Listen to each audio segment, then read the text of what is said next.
Hi guys, so we're going to do a quick pulmonary exam. I have Nicole with me. She graciously volunteered to do this with me. So first when you introduce yourself to your patient, you want to make sure you wash your hands, which I have already done that. You are going to want to just examine them in general, making sure that you are taking a good look at the contour, the symmetry, and making sure there's no deformities in their chest wall and whatnot as they're sitting there breathing or relaxing. I'm going to have Nicole swivel her legs around here so we can do a posterior exam. So the first thing I'm going to do is chest expansion. So we're going to go down the 10th rib right here, and we're going to have her take a deep breath in and out. And so you should have a normal excursion, which is about 2 centimeters. Decreased excursions such as restrictive lung disease, which thankfully Nicole does not have any of that. We're also going to palpate for tactile fremitus. So we are looking for any areas of increased, decreased, or absent fremitus. So I'm going to lay my hand on her back here. I'm going to have her say 99. 99. Again. 99. Again. 99. Again. 99. Again. 99. And once more. 99. Wonderful. Next, we're going to percuss. Normal lung tissue is resonant. Hyperresonance can mean COPD. Dullness can mean some kind of effusion. So we're just going to go ahead and percuss. And I'm sure you guys can't hear this, but it's resonant. Okay.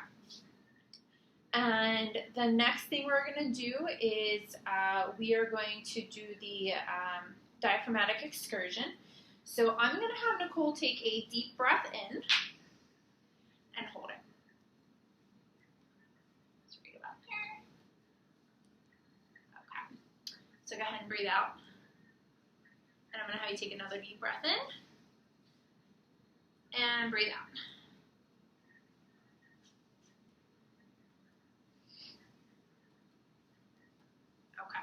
So she's about down there. So we are looking, you can breathe normally, sorry. Okay.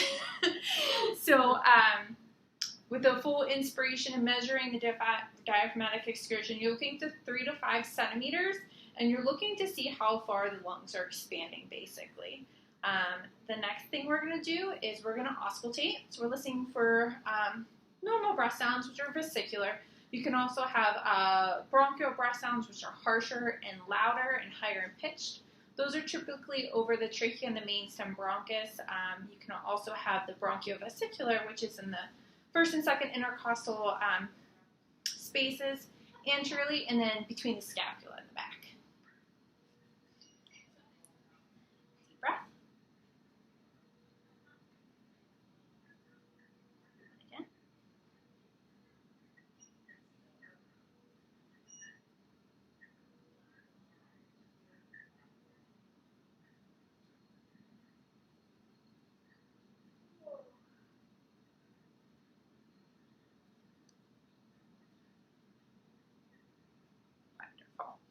So you always want to do it in a step-ladder manner. That way you're comparing each side.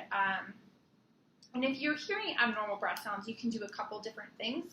One of them is auscultating and having the patient say 99.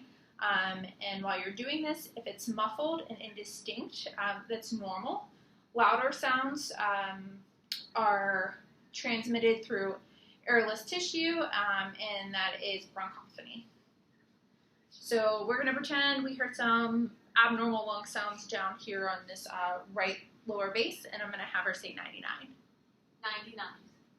Wow, that's perfect. So, also you can do egophony, which is when you have the patient say E, and you should hear them saying E. Now, if it sounds like A, they can sound like lower consolidation or some kind of pneumonia. So we'll do the same thing.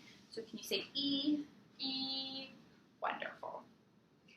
And the last vocal test that we're going to do is the whispered pectoral, if I can pronounce it, pectoraloquy. So you're going to have the patient whisper 1, 2, 3, and you should basically hear muffled sounds. Now, if it's clear, that's suggesting underlying consolidation. So again, we're going to have her whisper and say 1, 2, 3.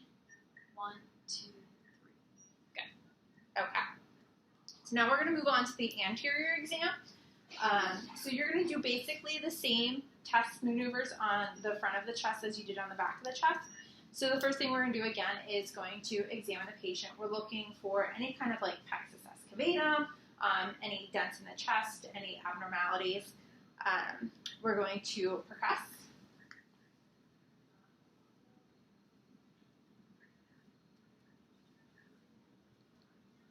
And you're going to have dollar sounds on the left side because you're going to be reaching the heart border. So just make note of that. And we're also going to auscultate.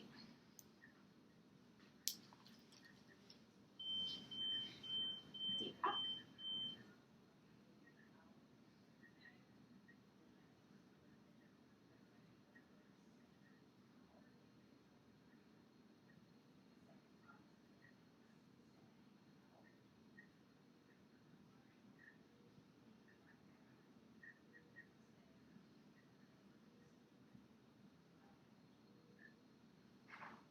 Now, if you have any concerns about your patient, if you're hearing any adventitious sounds, you can again do the 99 test, the agophony, the bronchophony, those tests anteriorly like we did posteriorly.